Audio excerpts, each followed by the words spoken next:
Brought to you by TechnoSpark 20 series smartphones. I'm superhuman. कहीं ना कहीं जो कांग्रेस के खुद के वोट हैं, जो वोट बैंक उनका खुद का, वो तो मिलना ही मिलना है। जो यादव जी जो कैंडिडेट खड़े हुए हैं, ये अपने आप में बहुत जो कांग्रेस का यथायथ वोट है, जो किसी को नहीं जानते वो सिर्फ पंजे को जानते, खड़ा कोई भी हो। यहाँ कांग्रेस कैंडिडेट तो नाम मात्र के लिए चुनाव लड़े, कहीं ऐसा देखा नहीं कि वो सिंधिया जी के मुकाबले में चुनाव में हैं। और चूँकि मेरा यही मानना है कि जो बड़ी हुई वोटिंग है उसके आधार पर यहाँ से सिंधिया जी कम से कम 3.5-4 लाख वोट से चुनाव जीतना चाहिए। जो सिंधिया जी हार चुके थे, वो चूँकि कांग्रेस के बैनर पर लड़े थे लेकिन हार गए थे, इस बार उन्होंने फूक कर पैर रखा और महल के मखमली गलीचों से नीचे पैर न रखने वाला पूरा सिंधिया राजवंश शिवपुरी की भरी गर्मी में और गांव की पगडंडियों पर धूल खाता हुआ घूमा। हाँ, बेरोजगारी की समस्या भी हल करना उनके लिए एक बहुत बड़ी चुनौती होगी, क्योंकि शिवपुरी ज़िले में कोई भी बड़ी इंडस्ट्रीज नहीं है जैसे गुना में हैं। और दूसरा यहाँ रही भ्रष्टाचार की बात, तो भ्रष्टाचार तो शिवपुरी ज़िले में है। आज हम शिवपुरी ज़िले के सभी प्रमुख पत्रकारों से बातचीत कर रहे हैं और बातचीत का जो हमारा आधार है वो है कि शिवपुरी ज़िले में जो शिवपुरी और गुना लोकसभा क्षेत्र में जो 72% लगभग मतदान हुआ है, उसके बाद कांग्रेस की या भारतीय जनता पार्टी की जो प्रत्याशी हैं उनकी क्या स्थिति रहने वाली है और ये मत जो अधिक पड़ा है, क्या मुद्दों के आधार पर पड़ा है या प्रत्याशी के आधार पर पड़ा है या जनता क्या चाहती है, तो इन प्रश्नों के आधार पर हम बात करेंगे। तो मैं सबसे पहले यहाँ के वरिष्ठ पत्रकार अशोक किचड़ा जी से बात करूँगा, जो कि एक अखबार के संपादक भी हैं। अशोक जी, आप क्या मान के चल रहे हैं? 72% तक मतदान पहुँच गया, तो ये किन्हीं मुद्दों के आधार पर पहुँचा है या प्रत्याशियों की जो स्थिति है उसके आधार पर बढ़ा है? पिछले चुनाव में भी लगभग 70-71% मतदान हुआ था और इस बार भी लगभग वही स्थिति है। तो मैं नहीं समझता कि इससे कोई ख़ास फ़र्क पड़ेगा, इससे कोई अंतर आएगा चुनाव का रिजल्ट पर। इसका कोई परिणाम मुझे दृष्टिगोचर होता हुआ दिखता नहीं है। जहाँ तक इस चुनाव की आप बात कर रहे हैं, तो इस चुनाव की मैं बताऊँ आपको कि पिछले चुनाव में जिस तरह से बीजेपी ने हताशा में चुनाव लड़ा था, उसी स्थिति में इस बार कांग्रेस ने चुनाव लड़ा है। और कांग्रेस की इस चुनाव में जो आशा है, वो कांग्रेस की इस चुनाव में ये आशा है कि सिंधिया 2019 में अपनी अलोकप्रियता के कारण आ रहे थे, मोदी लहर के कारण नहीं आ रहे थे। और यदि अपनी अलोकप्रियता के कारण आ रहे हैं तो इस बार भी उनकी जीत होगी। इसलिए उन्होंने चुनाव भी बहुत हताशा में किया, बड़े उसमें लगा, उन्होंने जनता तो अपने आप हमको जिता ही देगी। इसलिए मुझे तो इस परिणाम का जो परिणाम है वो मतलब बड़ा स्पष्ट दृष्टिगोचर हो रहा है। अब सिर्फ मुख्य बात इतना ही है कि जीत का मार्जिन क्या रहता है। चलिए, तो अशोक जी ने बताया ज्योतिरादित्य सिंधिया जी को लेकर, जो यहाँ से भारतीय जनता पार्टी के प्रत्याशी हैं और शिवपुरी में उनको विकास पुरुष के नाम से जाना जाता है और वाकई में उनने कुछ काम भी किए हैं। तो रंजीत जी, आप बताइए कि सिंधिया जी खुद की जो उनकी अपनी हैसियत है, उनका अपना जनता पर जो प्रभाव है, उसके वजह से बढ़त बनाएंगे या नहीं बनाएंगे, या जो मोदी के जो मुद्दे हैं या मोदी जी के जो काम हैं, भारत सरकार के जो काम हैं, उनके आधार पर आगे बढ़ेंगे? देखिए, गुना शिवपुरी संसदीय क्षेत्र में चुनाव के दौरान हमने देखा कि सिंधिया जी तो यहाँ एक पुराना चेहरा है, साथ में वो मोदी लहर पर भी सवार थे। यानी कि दोनों लहरों पर सिंधिया परिवार का इस क्षेत्र में दबदबा, प्लस मोदी जी की प्लस पॉइंट जो योजना है उनका एक लहर चल रही है उसके हिसाब से, तो दोनों प्लस में उन्होंने इस संसदीय क्षेत्र में चुनाव लड़ा। वो अपने चुनाव प्रचार के दौरान इस बात का जिक्र भी करते थे कि मोदी डबल इंजन की सरकार और ट्रिपल इंजन की सरकार के रूप में मुझे सांसद रूप में जिता दीजिए। तो कुल मिलाकर जो मैं मानता हूँ कि इस साल 18,90,000 वोट थे, उसमें से 70% वोट करीब हुआ है। तो अब जीत का आंकड़ा कितना रहता है, कई जो आंकड़े अभी निकल कर सामने आ रहे हैं कि परिणाम के बाद 4 जून के बाद पता चलेंगे, लेकिन फिर भी जो कांग्रेस ने जो चुनाव लड़ना चाहिए था वो स्थिति में चुनाव यहाँ लड़ा नहीं है। चलिए, कांग्रेस के यहाँ से प्रत्याशी राव यादवेंद्र सिंह यादव हैं और उनको कांग्रेस ने टिकट इसलिए दिया कि यादव जो मतदाता है, जो इस लोकसभा क्षेत्र में बड़ी संख्या में है, उनका मत उनको मिले। तो ब्रजेश जी, आप क्या मानते हैं, क्या यादवों का मत सिंधिया जी के रहते हुए मिल पाएगा यादवेंद्र सिंह जी को? बिल्कुल प्रमोद जी, चूँकि यहाँ जिस हिसाब से चुनाव में प्रत्याशी का चयन किया गया, तो पिछली बार भी जैसा कि हमने देखा कि भाजपा से चुनाव लड़ने वाले केपी से यादव, वो यादव समाज को बिलोंग करते थे और गुना और शिवपुरी विधानसभा में यादव समाज का एक बाहुल्य है। काफ़ी हद तक यादव समाज यहाँ पे मौजूद है और मुझे लगता है कि कांग्रेस ने जो प्रत्याशी का चयन किया है, चूँकि ज्योतिरादित्य सिंधिया जी भाजपा में आ गए तो इसलिए वो चीज़ ख़त्म हुई, लेकिन कांग्रेस ने जो चयन किया उन्होंने यादव प्रत्याशी को केवल दृष्टिगत जो रखा है उसमें वोट बैंक को रखा है कि यादव बाहुल्य रहे और मुझे लगता है कि वो काफ़ी हद तक इस मामले में यादव वोट बैंक में सफल भी रहेंगे। चलिए, ब्रजेश जी का कहना है कि यादव मतदाता जो बड़ी संख्या में इस लोकसभा क्षेत्र में है वो यादवेंद्र सिंह जी के पक्ष में जाएगा।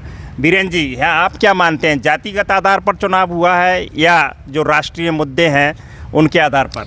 नहीं, मेरे को ये जाति तो नहीं, लेकिन मैं इतना कह सकता हूँ जैसा कि हम लोगों ने पूरा लोकसभा क्षेत्र भी घूमा है, आपका चंदेरी, मुगावली, अशोकनगर, गुना, बमोरी और शिवपुरी, कोलारस। तो इसमें एक जो नई चीज़ इस चुनाव में मेरे को जो देखने मिली वो ये कि सिंधिया ने अपनी थोड़ी रणनीति में बदलाव किया और पिछले चुनाव में जो उनसे शायद कमी जो रही थी, जो मेरे को लगता है ऐसा व्यक्तिगत, उन्होंने अच्छा हीलिंग टच दिया है।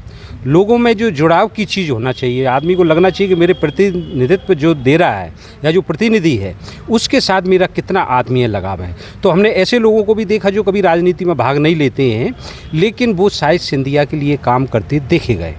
और जहाँ तक कांग्रेस का सवाल है तो कांग्रेस ने भी पूरी ताकत तो लगाई है, लेकिन जिस तरह से उन्हें चुनाव लड़ना था वो सारी चीज़ें वो देखने नहीं मिली, चाहे वो मतदान का दिन हो उस दिन या फिर जब चुनाव कैंपेन चल रहा था उस दिन। और इसका प्रमाण ये भी है कि कोई भी बड़ा लीडर कांग्रेस का, चाहे वो राष्ट्रीय हो या स्टेट लेवल का हो, वो शायद कैंपेन में गुना संसदीय क्षेत्र में नहीं है। मतलब सिंधिया जी ने अपने मतदाताओं से सीधा संपर्क जोड़ा है और न केवल उन्होंने जोड़ा बल्कि उन्होंने अपनी पत्नी और अपने पुत्र को भी जमीन पर उतारा और घर घर भेजा उसको। तो राजू भाई, आप क्या मानते हो, क्या स्थिति रहने वाली है इस चुनाव में सिंधिया जी की या यादवेंद्र जी की? सिंधिया जी ने एक तो प्रधानमंत्री मोदी जी की योजनाओं का लगातार जो प्रचार प्रसार देखा गया और ज़मीनी हकीकत पर उनको योजना उतरी हैं, उनका उन्होंने मतदाताओं तक जो बात रखी उसका लाभ सीधा मिलने वाला है। कहीं ना कहीं कांग्रेस ने नीरसता से चुनाव लड़ा है। तो आपको क्या लगता है जी, मतदान का प्रतिशत किसको लाभ पहुंचाने जा रहा है? देखिए, अगर बात करें हम गुना शिवपुरी संसदीय क्षेत्र की, तो कहीं ना कहीं ये लाजमी है कि सिंधिया जी जहाँ पे मजबूत हैं और जिस तरीके की शिवपुरी की वोटिंग हुई है, कोलारस में वोटिंग हुई है, एक तरफा वोटिंग बीजेपी के मत में जाती हुई देखिए। चलिए, तपन जी, आप क्या मानते हो कि मुद्दों के आधार पर चुनाव हुआ है या व्यक्तिगत जो प्रत्याशी हैं उनके आधार पर हुआ है या दलों के आधार पर हुआ है? देखिए, अब अगर आप इसको ऐसे जोड़ें तो 2019 में भी बीजेपी ने एक तरीके से देखा जाए तो डमी कैंडिडेट उतारा था, क्योंकि जब सबसे पहले 2014 में जब नरेंद्र मोदी आए थे, जब मोदी लहर चली थी, तब उस लहर में ज्योतिरादित्य सिंधिया तब भी जीते थे। उसके देखा देखी 2019 में जब आगे चुनाव हुआ तो बीजेपी ने डमी कैंडिडेट उतारा था, तो उस टाइम उस लहर से शायद सिंधिया जी नहीं बच पाए थे और पर बीजेपी की जीत जो थी वो अच्छी हुई थी।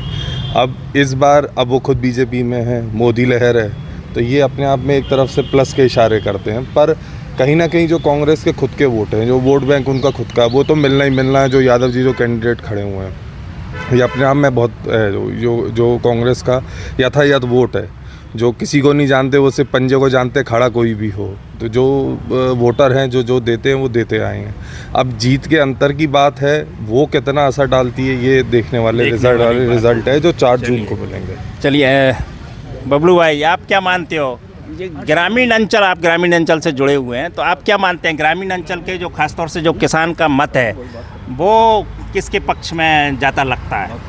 देखिए, ये तो बहुत स्पष्ट रूप से सभी जानते हैं कि जो मोदी जी और सिंधिया जी ने जो कैंपेन यहाँ पे शिवपुरी और गुना क्षेत्र में चलाया, उससे जो मतदाता है उसे जो क्लियर मैसेज गया वो ये था कि हम विकास की जो गति है उसको और आगे और तेज़ी से बढ़ाना चाहते हैं और ये मतदाता ने समझा है। तो सिंधिया जी को उन कांग्रेसियों का फ़ायदा मिलेगा जो जब वो कांग्रेस में थे और भारतीय जनता पार्टी में आए, लेकिन बाद में फिर वो छोड़ के टिकट के लालच में या न लालच में चले गए थे।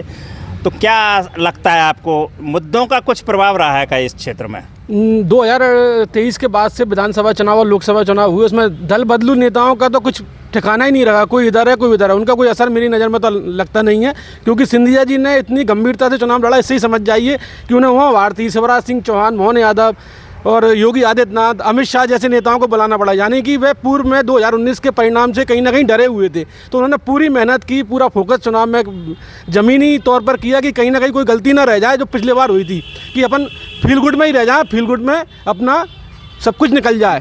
तो इस बार उन्होंने पूरे प्रयास करे, जो भी उन्होंने प्रयास करने थे उनकी रणनीति का एक हिस्सा था। सारे स्टार प्रचारक बुलाए, खुद भी परिवार के लोगों को बुलाया। तो कुल मिलाकर जो उन्होंने प्रयास किए उनको मुझे लगता है सफलता मिल सकती है।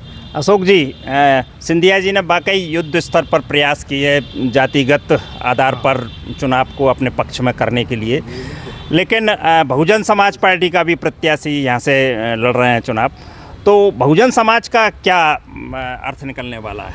बहुजन समाज का जो एक जाति विशेष के जो मत हैं वो थोड़े से मतलब ने वो कैप्चर कर सकते हैं, लेकिन अब भी उनका प्रभाव जिस तरह से मायावती का राजनीतिक रूप से अवमूल्यन हुआ है, उनका प्रभाव कम हुआ है। तो मुझे नहीं लगता कि बहुजन समाज पार्टी के जो मत हैं वो निर्णायक साबित होंगे।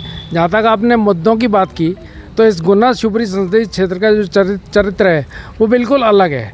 यहाँ पर 1952 से लेकर के 2019 तक का देखें आप, तो 2000 आपने सिर्फ दो चीज़ चली यहाँ पर, या तो सिंधिया राज परिवार का ग्लैमर चला है या 2019 में मोदी लहर चली है।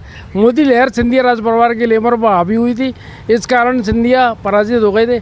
लेकिन इस बार सिंधिया राज परिवार का ग्लैमर भी है और सिंधिया राज परिवार के ग्लैमर के साथ मोदी लहर भी सिंधिया जी के साथ है।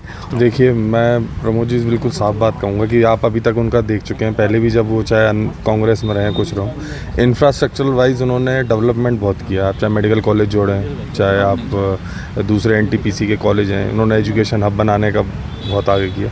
यहाँ सबसे बड़ी मूलभूत समस्या है रोज़गार की। अब मैं मतलब मेरा ऐसा पर्सनल मतलब खुद का सोचना है कि यहाँ ये कुछ ना कुछ अगर इंडस्ट्रियल डेवलपमेंट साइड सोचें तो इस पूरे ज़िले क्या इस पूरी लोकसभा में अपने आप में, अब जैसे गुना पहले से ही पूर्ण रूप से डेवलप है क्योंकि वहाँ NFL है, सब है। अब ऐसा कुछ उनको ऐसा कुछ ना कुछ कोई ऐसा बड़ी कोई इंडस्ट्री या कुछ ऐसा कुछ करना पड़ेगा जिससे रोजगार की संभावना बड़े उद्योग की आप आकांक्षा पाल रहे हैं। आप क्या पालते हैं? किसानों के लिए कुछ है तो अब संरचनात्मक विकास तो छोड़ दीजिए, या प्रशासनिक सुधार की भी हमें ज़रूरत है, क्योंकि शिवपुरी में बड़े बड़े नेता रहे, सांसद, विधायक, लेकिन भ्रष्टाचार बिल्कुल चरम पर है।